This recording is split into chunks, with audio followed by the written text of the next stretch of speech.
Our DFS strategy show presented by Awesemo.com. I'm Alex Baker, aka Awesemo DFS. Unfortunately, co-host Phil Benensing, he couldn't make it today, but hopefully he'll be back next week to help us break it down. He's our NASCAR expert. My approach to NASCAR has always been more like looking at the data in the past races and going from there. So I have a lot of insight on kind of like the strategy of NASCAR.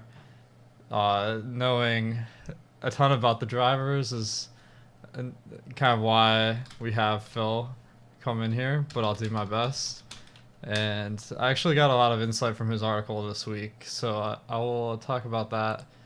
We got some huge tournaments, 800K tomorrow on DraftKings, 600K today. On FanDuel, we got a, let's see, I think it's like a 150K. 150K, 30K to first. On SuperDraft, 10K, 2K to first. And they're the sponsors of this show. SuperDraft is a pretty cool system. They use multipliers instead of salaries, so talk some SuperDraft strategy later as well. We don't have starting positions for tomorrow's race, so I'm just kind of the first thing I noticed about this race is that the salaries are already out before the starting order is determined. So I think we'll see a lot of different dynamics in tomorrow's race. So look forward to that. For today's race, pretty interesting. I mean, the highest priced guy is someone who averages 27 points per race. So DraftKings has been really aggressive in pricing the place differential guys, and today is no exception. That'll be interesting. On FanDuel and SuperDraft, they focus more on finishing position compared to place differential, so we'll talk about that. I'll just talk about Pocono real quick. Phil, he kind of describes this track as boring, and I found that very interesting insight. He says that it's difficult to pass in Pocono, and that's going to make a race where it's more likely for one guy to lead a lot of laps. And he's saying that in the previous races at Pocono, like one guy led, half the laps about, and that was pretty consistent. Today, there's only 160 laps. It's a shortened race. Like stage one's only 25 laps, so that's pretty unusual. They just chopped off the first 35 laps here. So with NASCAR, there's pretty much a fixed amount of fantasy points to be awarded to the drivers. So based on this, I mean, there's fewer dominator points at Pocono because there's fewer laps led and fastest laps, but they're very heavily concentrated. I wouldn't guess the fastest laps are as concentrated as laps led, but if you wanted to go with one stud in the front, just hope they lead a lot of laps. That's a valuable strategy.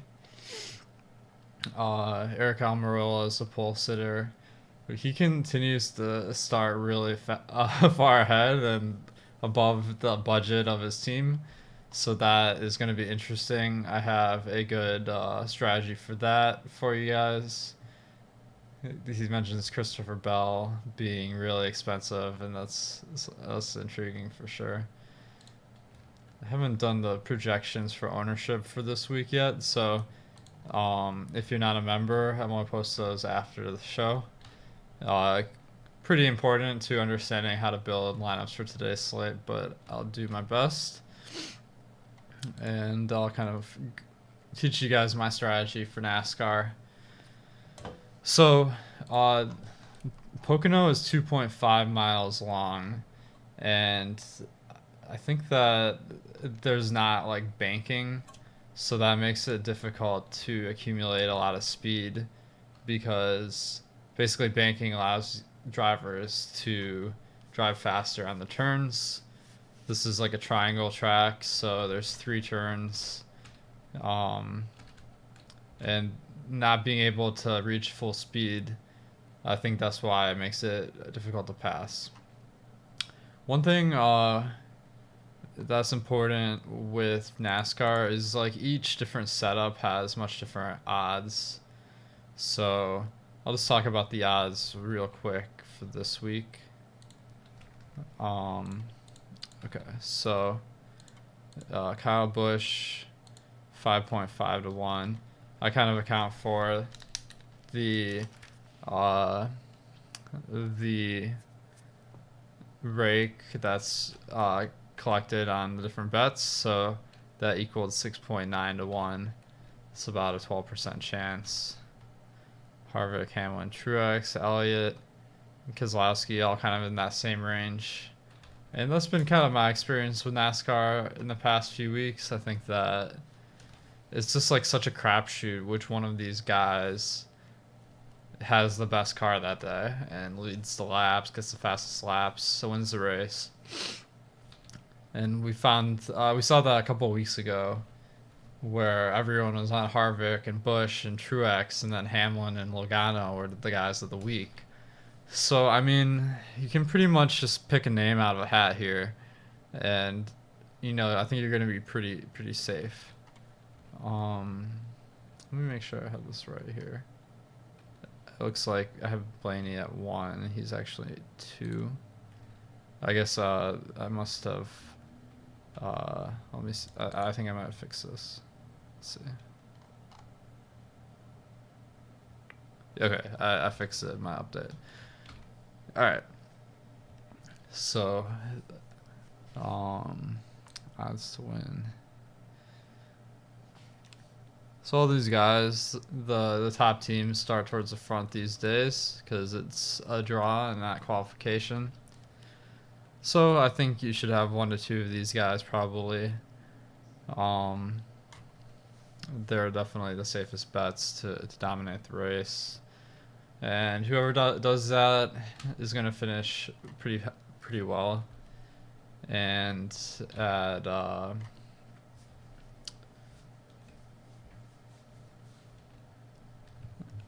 think there's a big correlation between kind of like who gets the dominator points and finishing position. So instead of focusing on value for those guys, I'll focus on the chance to dominate, and that I actually provide in this table here. But we'll talk about that later. At Pocono, even though the length of the track is comparable to Talladega, because the banking doesn't exist, there are much fewer crashes at Pocono. I mean, it's unusual for a Talladega / Daytona kind of race. I think that's why Phil kind of describes this as boring. Alright guys, before I go any further, make sure to click the like button, support the show, appreciate that a lot. And also, make sure to give SuperDraft some love. They really are bringing a different approach to DFS where you don't have to worry about doing all the math of how the salaries add up. You can just pick your favorite players, and there's a lot of strategy to it as well because you're getting more fantasy points when a weaker driver scores, so that adds a whole different dynamic to the game. Alright, so I got DraftKings up here, 600k, 100k to first. I mean, that seems a little bit like only 1/6 of the prize pool is going to first, but there are 58,000 people, so that's still pretty top heavy. So I definitely am going to be trying to differentiate my lineup, but also it's really important to have a lineup that gives you a good chance of getting that win, because in NASCAR, certain combinations of players are going to be very strong. Like if you just pick the best possible lineup, it probably has a pretty solid chance to win compared to a more differentiated lineup. Kyle Aguilar says his girlfriend's best friend's dating Ryan Blaney. So yeah, if we can get some inside scoop there, That'd be pretty cool.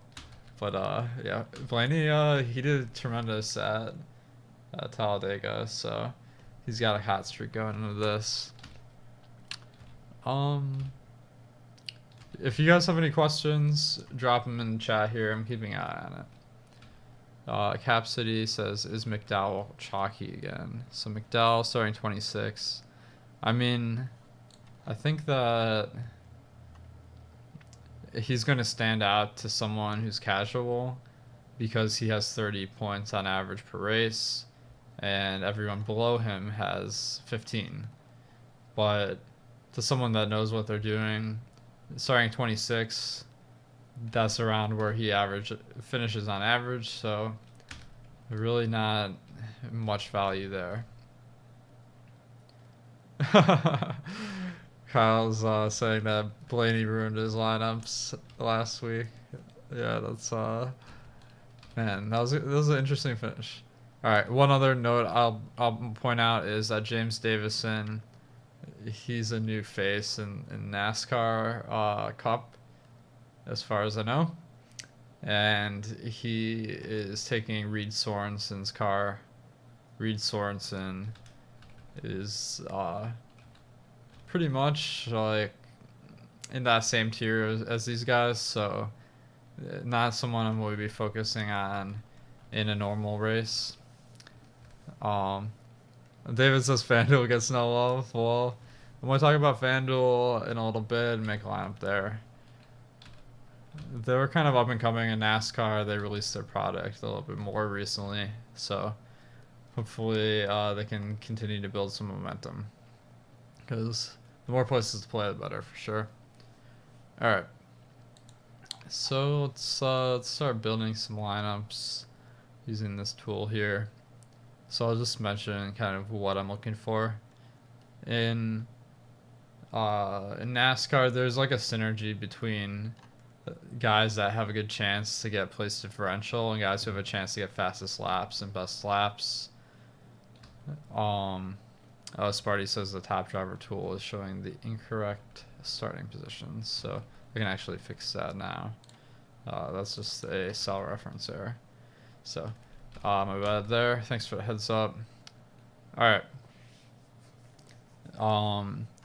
So because there's a fixed amount of points to be allocated among the field, a guy like Kyle Busch, who I have projected to get a lot of Dominator points, would pair well with a guy like Christopher Bell that is leading in placement points. Whereas if you pair Kyle Busch and Denny Hamlin, there's going to be a lot more competition between them, because if one of them's getting Dominator points, that inhibits the other from getting those points.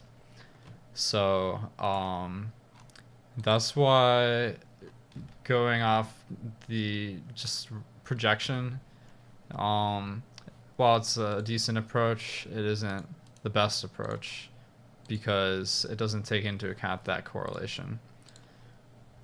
Okay,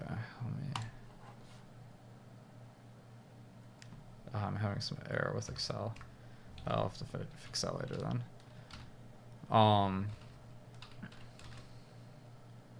Okay, so all things Brunson says, what do you mean by fixed amount? There's only X points that can be scored. That's exactly what I'm saying. So there's like X fastest laps points, X or Y laps led points. There's a certain number of points that are awarded for finishing position. Placement differential averages out to 0. So all of these factors, they like the amount of total scoring between all the drivers in a race stays pretty constant. The only variable is that fastest laps points are not awarded if the race isn't at a green flag. So the number of fastest laps varies a little bit, but that's not a huge factor. So that's what I mean, is like if Kyle Busch gets a lot of points, it makes it tougher for Harvick to get a lot of points, because they're scoring points the same way. Placement differential is a little bit less correlated, because if Christopher Bell, for example, finishes high, that's only going to move another driver one place. So that's only 1 point, or I guess that'd be 2 points, one for placement and one for place differential. So that correlation isn't that important. Citizen Cage says Kyle Busch seems like he kind of stinks this year. So Garrett says monotone. Yeah, definitely. I always get that. All right, so Citizen Cage. Yeah, Kyle Busch, he has been having a rough year, and that is really obvious because he's averaging 33 points per race so far, much lower than everyone else. But I mean, I kind of defer a little bit to the betting markets in NASCAR because I'm not I'm not an expert on the sport. I'm more about the data. So my strategy is to kind of like take this aggregated opinion about every driver from Vegas and try to figure out what that means for DFS. And right now, Kyle Busch has the best odds. These odds are a reflection of the demand of each driver for the most part. And that tells me that even though Kyle Busch has been doing poorly, the demand for betting him to win is still very high. And I think that says a lot. And I mean, the biggest factor in NASCAR is money. Kyle Busch, he's obviously among the top funded teams.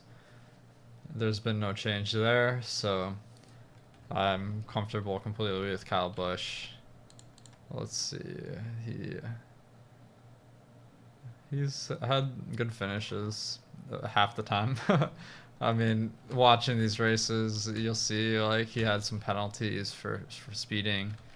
He had a car problem where he went 2 laps down, and I don't think that's necessarily attributable to his team or his skill set. It's just stuff that happens during a race. All right. So I think Kyle Busch, I'm kind of torn because it's like he's the favorite to win, but also there's the factor that Citizen Cage mentioned where he's been stinking this year, and those counteract to some extent, and I think that he will be a good play. David says he's the defending champ for this race. That does influence the odds a little bit, so the odds might not be as good for Kyle Busch because he did win the previous race then. That's somewhat significant because you'll see, for example, like Bubba Watson this week. He had won the tournament, the Travelers, before or something, and he was his Vegas odds were way higher than normal. And you know, when you put a critical mind to that, you know that it's not like winning the previous year means you're more likely to win the next year. So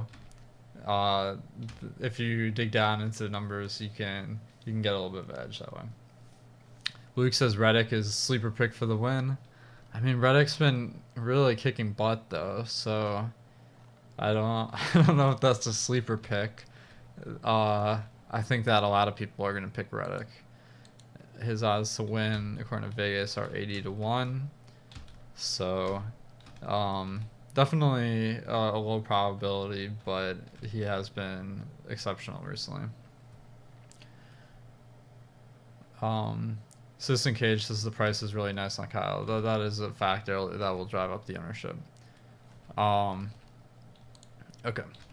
So I don't think Kyle Busch is a necessity by any means, but he is going to be someone that I look to. He does have way better odds to be a dominator based on my model, partly due to starting further up. As you guys mentioned, the starting positions aren't correct on there. So he's starting 4th. Blaney probably has the best chance to lead. Eric Almirola 2nd, I guess. third and fourth are a little bit less likely to lead. But the thing is, with this particular race, stage 1 is only 25 laps. So that's going to really decrease the value of starting position when it comes to 1, 2, 3, 4, because in my research I found that benefit of starting on the pole really only carries over to the first stage, which is really significant if that's a lot of laps, but today it's not. So I think that Kyle Busch is a really good play. All right.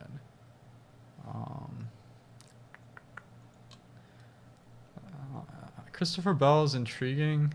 I mean, from a projection standpoint, I have him as the second highest projected.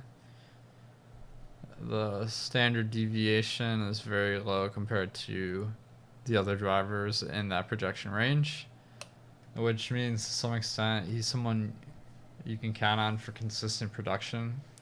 And that's good to pair with people that are inconsistent.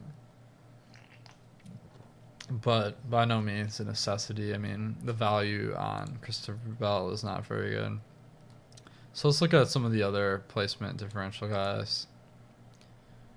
Let's see, Ryan Preece starting 30th. He's a good value today. Ty Dillon 34th. That's a pretty obvious one, but he's kind of expensive.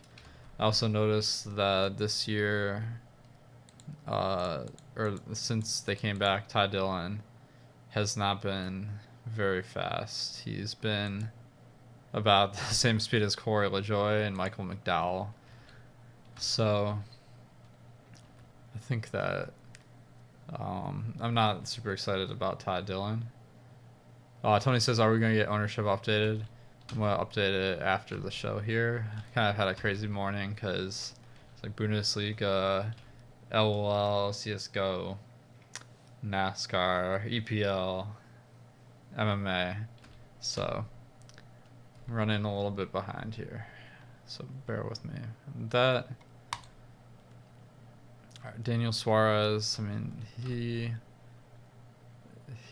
he's been like just way too expensive, and he's had the starting position every week and not done much with it.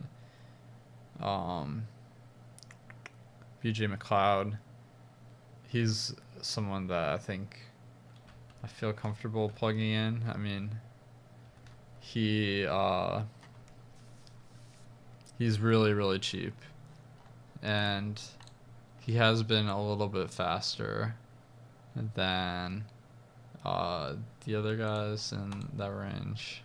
Let me just double check this, because I guess he had a really good race at Atlanta, and then the other ones not so good. So I might have to tweak his projection because it might be a little bit high. Actually, no, I think I have it right. It's just that he's Timmy Hill, Garrett Smithley, Davison, who's standing in for Reed Sorensen, and Gase, and Bilicki have been really, really slow. So I have McLeod as better than them. That means he's going to advance a couple spots on average. Bankroll Theory says Blaney should keep that position most of the race. What do you think? I would agree normally, but because stage 1 is only 25 laps, I don't think that starting second is going to really make that big a difference. All Things Brunson says, any idea what track is comparable to the one being raced on today? So I saw a lot of people, including Phil, say like no track's really comparable to this one.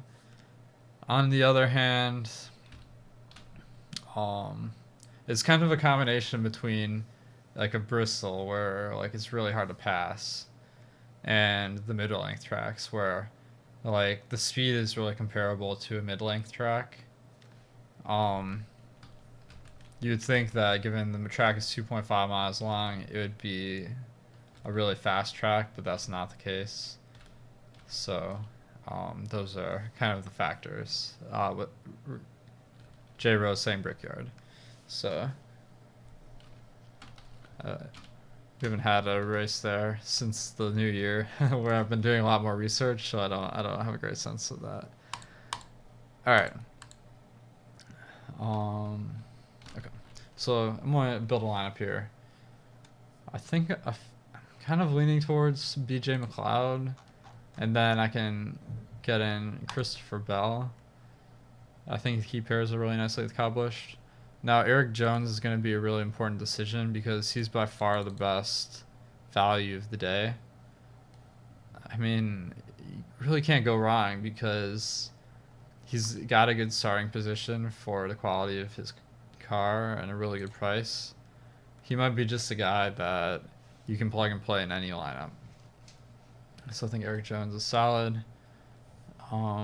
Let's see what percentage of his points come from Dominator points, because that's going to be relevant to my decision. So 41 placement points, only 3.5 Dominator points. So pretty much, I mean, he's going to get, you don't need him to rack up fastest laps and laps led to get there. So definitely going to be a staple of my lineups. And his odds to win 24-1 at 7K, like that's insane. William Byron, I kind of think that he might be like the sneaky alternative to Eric Jones, because he's like a similar quality of team.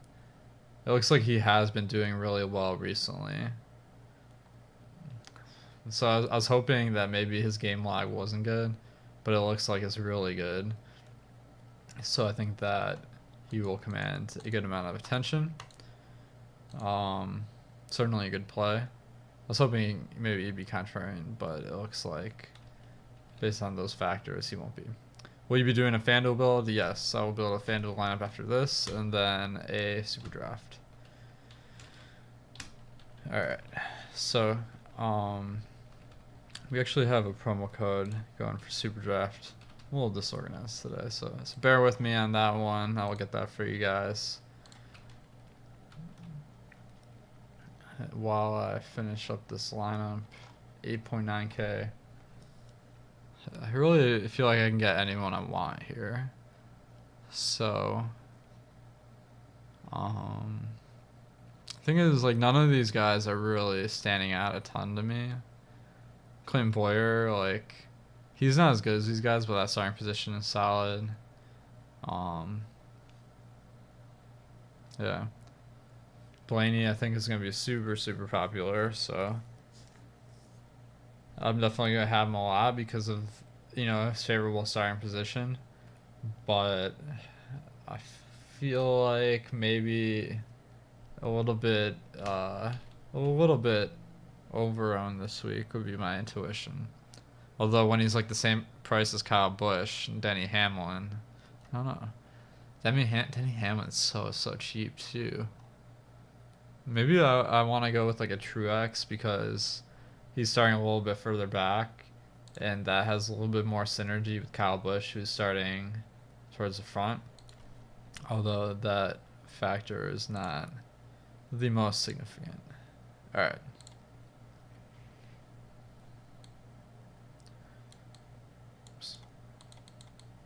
Alright, the SuperDraft promo here. You can use the promo code Awesemo12 and you get $10 free if you deposit $10 or more. And then if you use that same promo code SuperDraft12, you get $20 on 100 or more. And you also get a $12 ticket regardless of how much you deposit. Or I think maybe, yeah. If you deposit 10 or more. So if you deposit $10, you're getting $22 free. And if you're a newer DFS player, if you haven't played on SuperDraft, I mean, that's one of the easiest ways to get an advantage is by taking advantage of deposit bonuses. So I'll help you guys with some SuperDraft strategy in a bit too, so you can build that lineup and take advantage of the $12 ticket. So I got 8,200. Kurt Busch, man, this is really not appealing to me. Like, Kurt Busch is starting way too far forward. I don't think he's a good play. Not bad. 33. 4 points per dollar, so that's not terrible. Ricky Stenhouse, I think that he's a much worse play.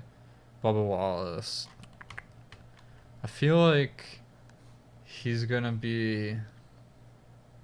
He's kind of like the guy that's getting so much attention in NASCAR for a number of different reasons. So I wonder if people are gonna click him a little bit more today. We did see after the controversy last race that his ownership went up on the second slate because it was postponed. So I think that I don't love those options. So I'm kind of landing on Matt DiBenedetto. I have him projected higher than everyone except Kurt Busch, but it is quite a bit lower than Kurt Busch. So I think I just need to spend up on my other guy. Truex being cheap, I think he'll be higher owned than a guy like, let's see, we got Logano and Chase Elliott. I feel like might be the have to be contrarian options. So let's see who I can get there. Ty Dillon and Daniel Suarez fit in really well. I don't love Ty Dillon, so I don't hate him though, so that's good enough. Let's see, I have him a little bit ahead of Daniel Suarez. So I like this lineup, but I'm not crazy about it. Matthew says Blaney will be low on today. I really don't. I don't necessarily agree with that. I mean, he won the last race in impressive fashion, and his game log is insane. His price is cheap. He's been really winning people a ton of money, so I happen to think that he will be quite popular. All right, let's go to FanDuel NASCAR. So, of course, I have this information for FanDuel as well. Now, FanDuel, they give points for laps finished. And you guys have probably heard this before if you've watched my shows, but if you're picking someone, you're assuming they finished the race, because like, you're not going to win a tournament if your driver doesn't finish. That's absurd. So, in my projections, I have this column, projections minus laps, and then I give value based on that as well. I feel like that's a much better metric than just a projection. And then on my top drivers tool, I have ceiling, and then the ceiling minus the fantasy points for laps, and a ceiling metric for points per dollar. So I think that's what I'm going to use instead of just projection. So if you're using Fantasy Cruncher like me, usually, even though I have this projection here, I'll upload this projection in the third column, and that's what I build my lineups with. All right. So let me look at the best values. So Christopher Bell, 8K. I mean, I think I might have him in pretty much every lineup, to be honest, because like the chance that he finishes in the middle of the pack, gets those lap differential points, very, very high.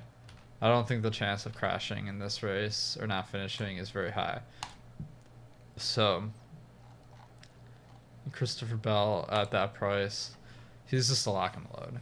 I feel like the only reason like you wouldn't have him is if for some reason like maybe you go for a lineup construction where you can't afford an 8K guy. That seems pretty hard to envision though.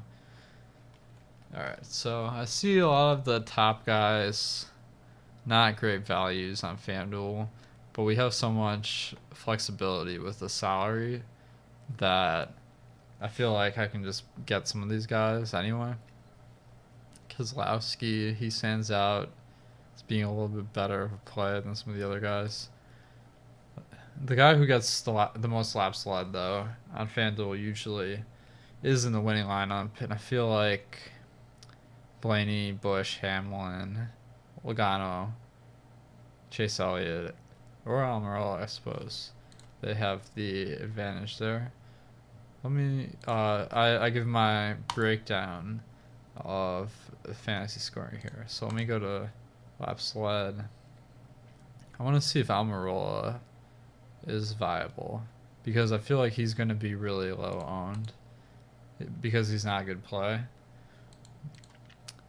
But if we go to my standard deviation, his standard deviation is as high as anyone pretty much. Oh, the starting position is incorrect, so disregard that for now. I'll fix it later. So because he's such a wild card starting in first, I mean he could lose the race or lose the GPP for you if you got all 4 drivers right, other than him for sure. But I feel like he's gonna be low owned, and if I'm going with Super Chalk with Christopher Bell, Almirola is intriguing. And then let me kind of go by my ceiling scores for these different guys. Almirola pairs well with Kevin Harvick because Kevin Harvick, since he's starting farther back and this is a hard track to pass, he could definitely have synergy with Almirola, who is more likely to lead the laps at the start of the race. Alright, so now I can kind of fit in whoever I want.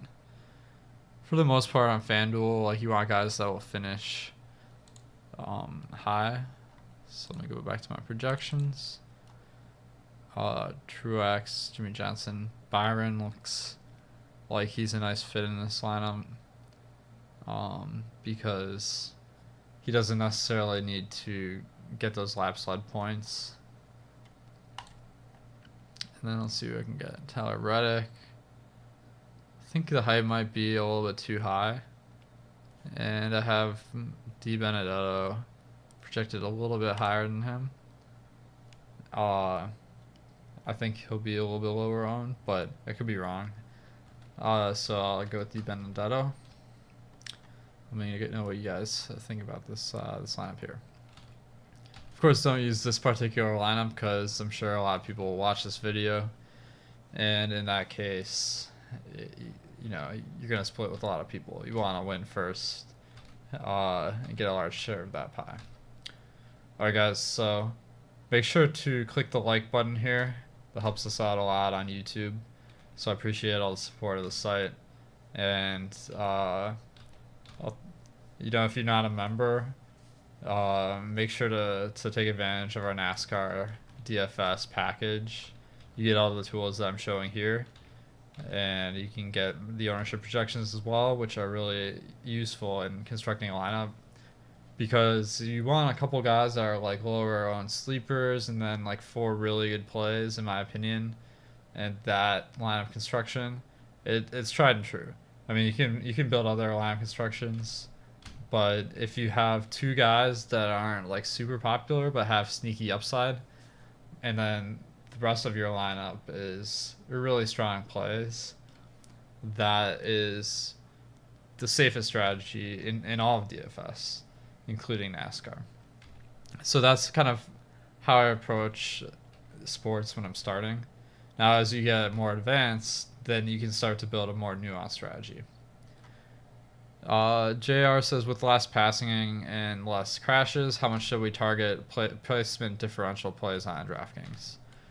I think placement differential is probably going to be the main factor, because there are fewer laps led and fastest laps points. And although the opportunities to pass aren't that high, I think that's going to be more relevant to the guys in the front of the race. And over the course of 160 laps, the faster and higher funded teams will move forward. That is the most consistent form of fantasy scoring in NASCAR, is that placement differential. and then the dominator points are a little bit more in him. And Matthew says thoughts on GPP, Bush, Truex, Hamlin, D Benedetto, Reddick, Jones. So okay, I'll just give my thoughts on each guy. So Kyle Busch, I feel like he's probably the best play of the dominators from an objective standpoint. I mean, his odds are great. He's got a decent starting position to get those lap slide points. And I don't think he's been doing overly well, and that will reduce ownership. The price is really good. Truex, I feel like he'll be kind of a little bit more under the radar because, he's starting 11th. That's not great for placement differential or leading laps, but he's as good as anybody, so I like him a lot in my lineups. Hamlin, I think because Hamlin's in the same price range as Kyle Busch, Ryan Blaney, I think he might be overlooked again, although he's been doing really well, and that could make his ownership higher. Di Benedetto, I think he might go a little bit under the radar, and he's solid, but more of a contrarian sleeper pick. Reddick, I think Reddick's just too hyped right now. He's been performing really well, like above his what you'd expect from the team, and I think that he's kind of the popular rookie, and those guys always got me a lot of ownership. And then Eric Jones, I think he's by far the best play from a value standpoint. He's going to be super high on because all the regular players are going to cram him into their lineups, and I think he's worth that because at his price, if he just finishes, if he has an average race, he could crack the winning lineup just because in that range of prices, it's not that likely that you'll need a guy to score like a massive amount of points to win. All right, let's go to SuperDraft. Now, SuperDraft has been having some overlay on NASCAR, and that's really good if you're a newer player because more of the prize money is being awarded to players, and whenever you get that overlay, it improves your odds. So for SuperDraft, the multiplier system really does add an interesting element to NASCAR because they're awarding points for laps completed, and that means the floor of bad drivers is going to be higher than on the other sites because you're getting like 2x the points for completing a lap for the worst drivers, and over 160 laps, that's like 16 bonus points. So that does really even the playing field a little bit. Now, if we sort by my projection times multiplier, that will give you the top plays. Christopher Bell, I'd find it really hard to leave him off my SuperDraft lineup today, just because I feel like he has a high enough multiplier where if he just has a half decent race, he's gonna be in the winning lineup. I definitely like him as a captain as well, especially I don't think Fantasy Cruncher has NASCAR yet, so I think less people will be building these lineups using an optimizer, and Bell will really pop in optimizers as captain because his projection is so much higher with the multiplier. So I think Bell is probably the obvious choice for captain. You get 1.5 times the multiplier for the captain. And then for flex plays, let me look at the scoring again. This is pretty nice. 1K to second, 2K to first. So it's a pretty flat curve. I found that like in these smaller field tournaments, you can really make a steady profit compared to, if it's 100K to first, you could lose 100K before you win that just as easily. So even if you're a good player, and playing in smaller field tournaments is a much easier way to work your way up. All right, 2.2 points for lap sled. So that's 80 points over the course of the race.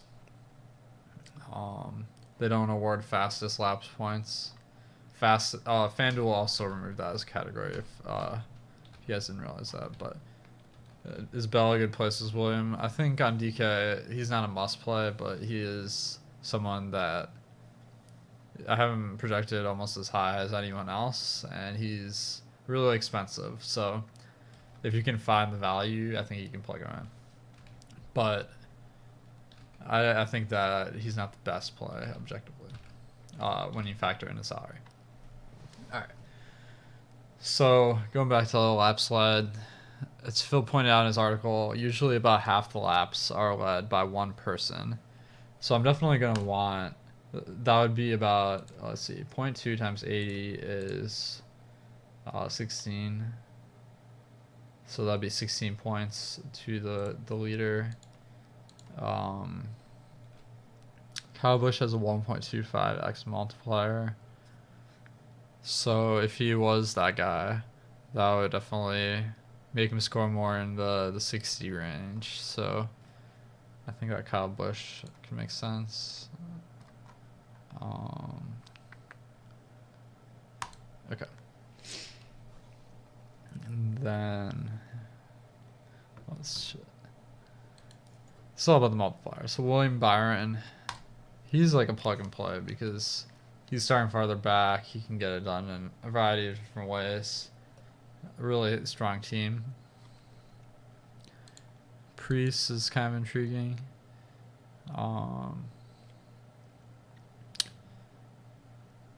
Let's see. Busher is a guy I don't really have on DraftKings or FanDuel. I didn't really notice him. But that 1.55 multiplier kind of makes him pop. And then maybe I want to go with Eric Jones just because his multiplier, he's been underperforming, I suppose, and he's a really good play on every site today. All right. David says Boyer or Almirola. So this is an interesting question. So the thing I'll point out about Almirola is, I don't have him projected very well. There's a few factors. I need to fix the starting positions, as I mentioned. But all right, so Almirola, I have 16 fantasy points, and that's because on average he's going to finish farther back than where he started by a significant amount. I do have him as a 4% chance of being one of the top 6 scorers, which is significant, but not blowing you away. I imagine he'll be more like 10%, 8% owned, if I had to guess. But the standard deviation of his outcomes is really, really high compared to the salary. And that makes him a really interesting boom bust play. Where Boyer, what's the starting position? He's starting 18th. So let me pull my nice little chart here. If you go to the detail tab, it gives you the breakdown of how the points are allocated. So Clint Boyer, I have him moving up 5 spots. That's pretty significant. Leading a few laps, having a few fastest laps. So kind of a guy that can get done in every category. And the value is solid, but not great. So I kind of agree he could be in the sleeper category. Definitely a much better play on average than Almirola. And I give my probabilities based on simulation, which is how I come up with all this stuff. 30% chance of being in the top 6 versus 4%. And he's 2K more. It just seems like a really solid way to spend that 2K. So, I much prefer Boyer. Let's look at the chances on FanDuel because I think that they might be a little different. So, let's see. Christopher Bell, 46% on DraftKings. Only 26% on FanDuel being one of the top 5 scorers.